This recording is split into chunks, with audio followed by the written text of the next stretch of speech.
Okay, we were doing, now we are doing breakup of the Caliph and the rise of Sultanate. When Abbasid state was established, when they became weaker than in 19th century, because Baghdad's control over the distant provinces declined, and because of conflict between pro-Arab and the pro-Iranian factions in the army and the bureaucracy, in 810 a civil war broke out between supporters of the Amin and Mamun, sons of Caliph Harun al-Rashid, which deepened the factionalism and created a new power block of Turkish slave officers, Mamluk, and this went a long way. Abbasi राज्य 9वीं शताब्दी में तो कमजोर हो गया था, लेकिन क्योंकि दूर के प्रांतों पर बगदाद का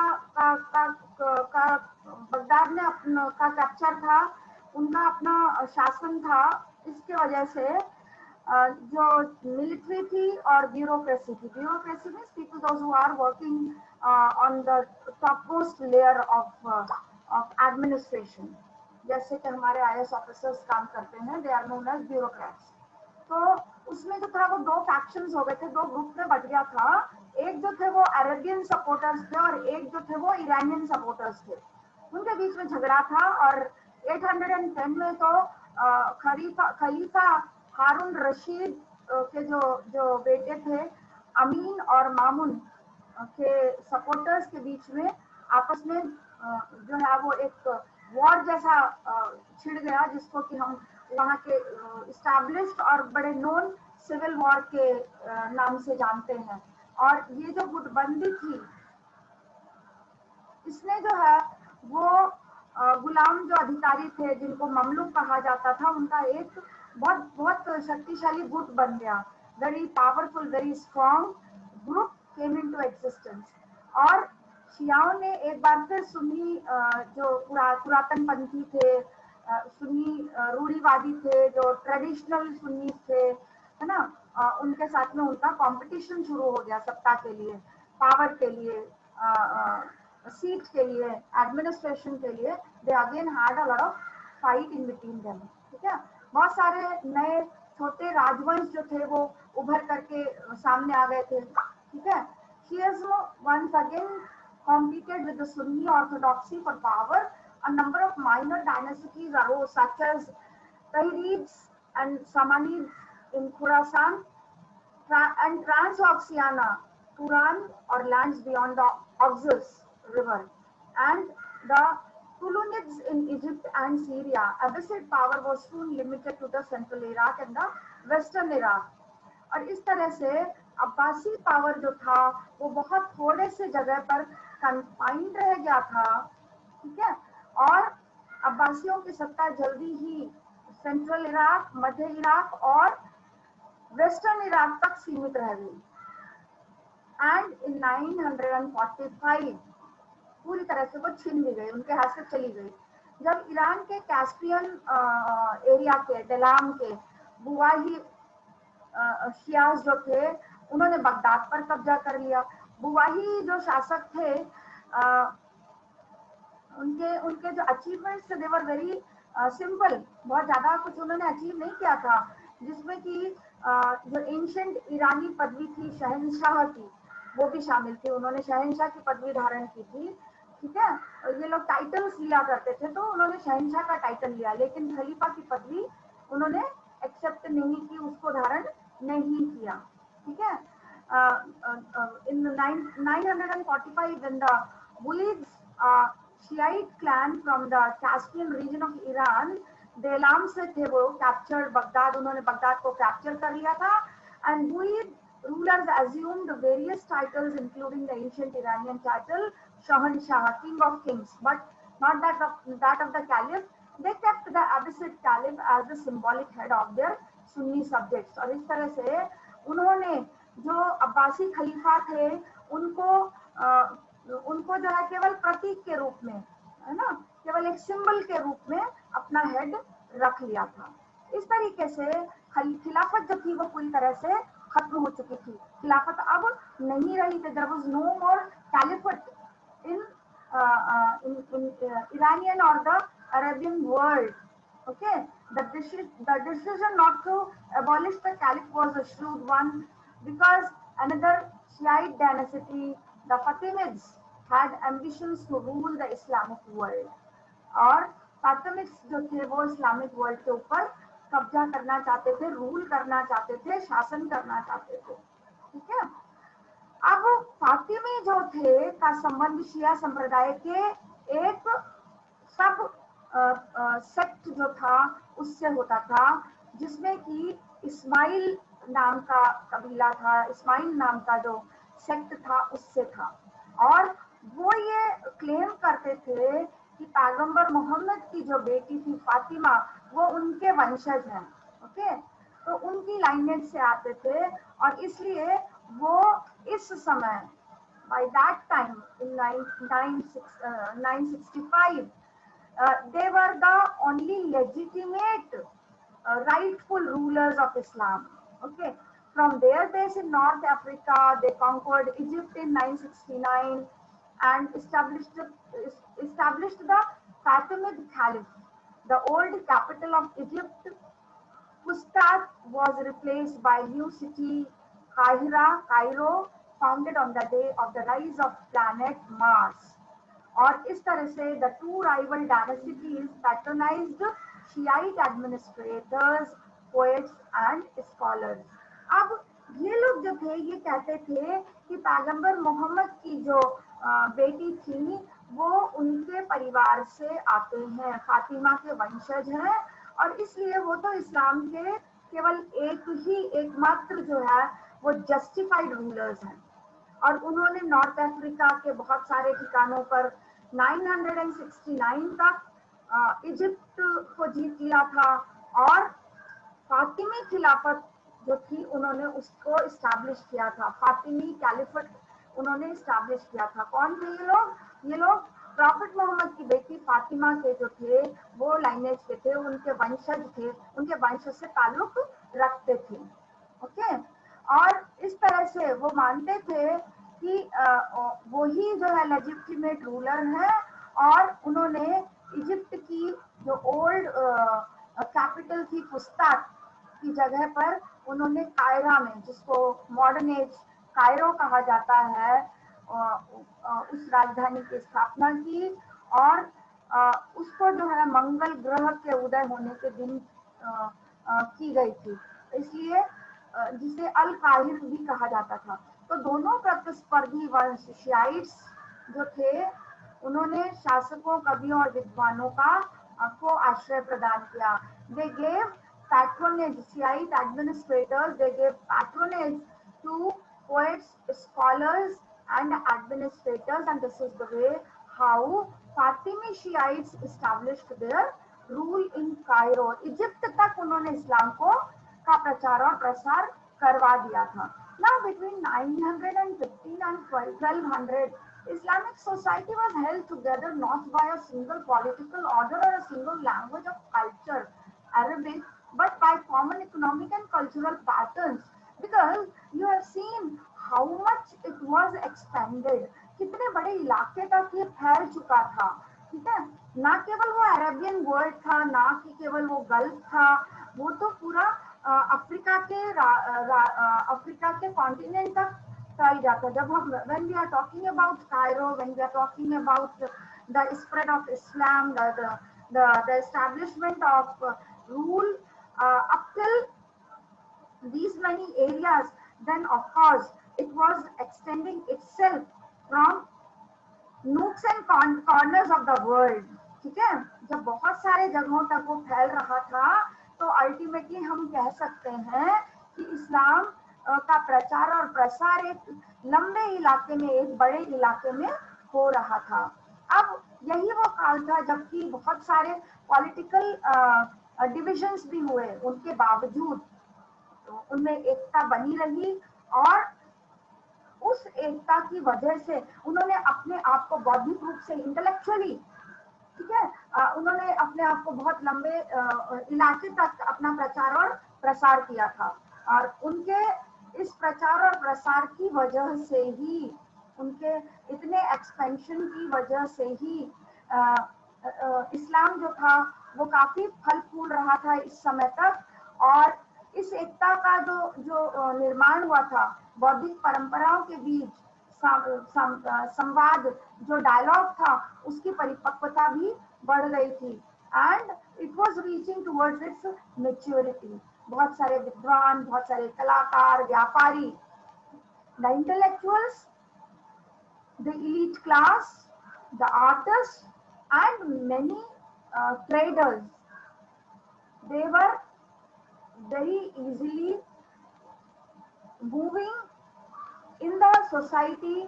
Intellectual traditions, scholars, artists, merchants moved freely within the central Islamic lands and assured, और फिर उन्होंने assure किया कि circulation of ideas and manners should be there in the Islamic culture. The Muslim population, less than 10% in the Umayyad and the early Abbasid periods, increased enormously.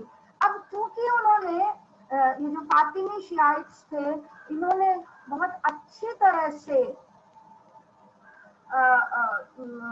इस्लाम को बढ़ावा दिया था और उसको फैलाया था, उसकी शिक्षाओं को फैलाया था, तो इस्लाम का बहुत अच्छी तरीके से प्रचार और प्रसार हो रहा था। फिर इन्होंने और क्या किया, इन्होंने एक बहुत बड़ा काम किया कि इन्होंने धर्मांतरण, यानी कि धर्म का परिवर्तन, ठीक है। मुस्लिम पॉपुलेशन जो कि अब्बासिड्स के टाइम में, उमैयाद्स के टाइम में 10% और अर्ली अब्बासिड पीरियड में धीरे धीरे बढ़ रही थी, और इस्लाम की आइडेंटिटी भी बढ़ रही थी, तो इन्होंने उसको और बहुत तेजी से बढ़ाया, ठीक है। यही वह समय था जबकि उन्होंने धर्मांतरण के द्वारा, धर्म परिवर्तन के द्वारा, क्यों, क्योंकि लोगों को ऐसा लगा they are the powerful people, ठीक है। So the identity of Islam as a religion and the cultural system separate from other religions became much sharper, which made conversion possible and meaningful. लोगों को ऐसा लगने लगा था कि ये तो अच्छा एक धर्म है, ये एक अच्छी फेथ है, and people started converting themselves. और यही वो समय था जबकि a third ethnic group was added to the Arabs and Iranians with the rise of the Turkish sultanates in the 10th and the 11th centuries. 10वीं और 11वीं शताब्दी में तो एक नया तुर्की सुल्तानों का उदय हुआ।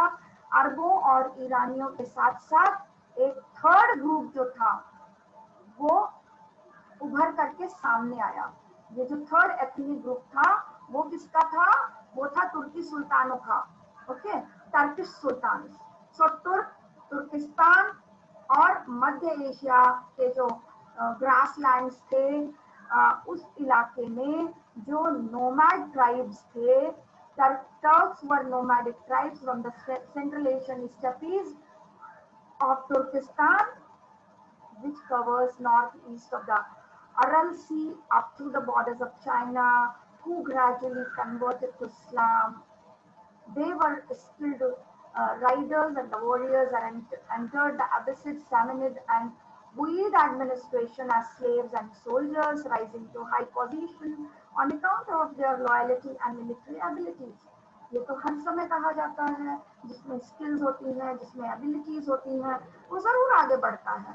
तो ये जो ट्राइब्स थे, टर्किश ट्राइब्स थे, ये बहुत समय तक इन्होंने अपनी सेवाएं गुलाम के रूप में या कुशल योद्धा के रूप में, वॉरियर्स के रूप में, सैनिक के रूप में, अब्बासिड्स, सामानी और बुखारी एडमिनिस्ट्रेशन के अंदर दिया था उन्होंने अपने सर्विसेज को, जिसकी वजह से वो काफी आगे तक बढ़ गए थे। क्यों, क्योंकि they were very loyal, they were very skillful, and because of that they raised to very high positions and they got promotions, and ultimately Ghazni सुल्तानों की जो स्थापना की थी वो गजनवीज को एस्टैब्लिश किया उन्होंने, और उन्होंने एक मिलिट्री डायनेसिटी एक प्रोफेशनल आर्मी के साथ में एस्टैब्लिश किया। टर्क्स एंड इंडियंस की एक प्रोफेशनल आर्मी के साथ में अपने आप को इस्टेब्लिश किया और इसमें one of the generals of Muhammad was Indian named Tilak and but their center of power was in Khurasan and Afghanistan. For them, the Abbasid caliphs were not rivals but a source of legitimacy. Muhammad was conscious of being the son of a slave and was especially eager to receive the title of Sultan from the Caliph. The Caliph was willing to support the Sunni Ghaznavids as the counterweight to Shiite power. So ultimately, इन्होंने जो था गजनी के जो महमूद थे उन्होंने पहला तो गजनी सल्तनत की स्थापना अल्पतगीन ने 961 में की और उसके बाद उसे गजनी के महमूद द्वारा मजबूत किया गया. It was given a lot of strength by Mahmood.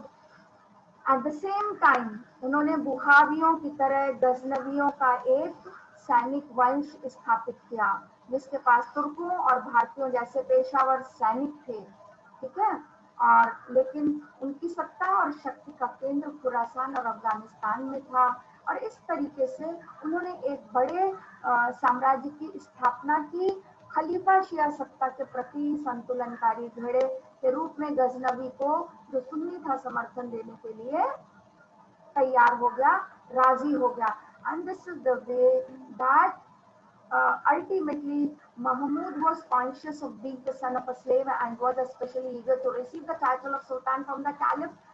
The Caliph was willing to support the Sunni Ghaznavids as a counterweight to Shiite power.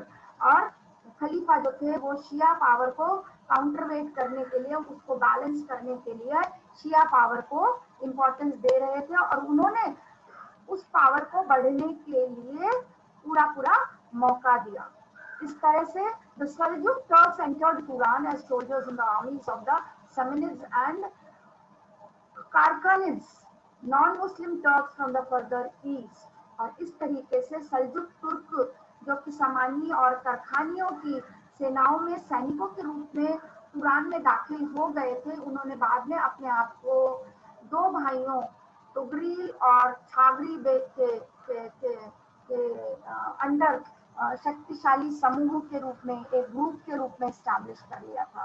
तो गजनी के जो महमूद की मृत्यु होने के बाद थोड़ी अव्यवस्था, थोड़ा सा डिस्टर्बेंस जरूर हुआ था, लेकिन सल्जूक सुल्तानों ने 1037 में खुरासान को जीत लिया था और निशापुर को अपनी पहली राजधानी बनाया.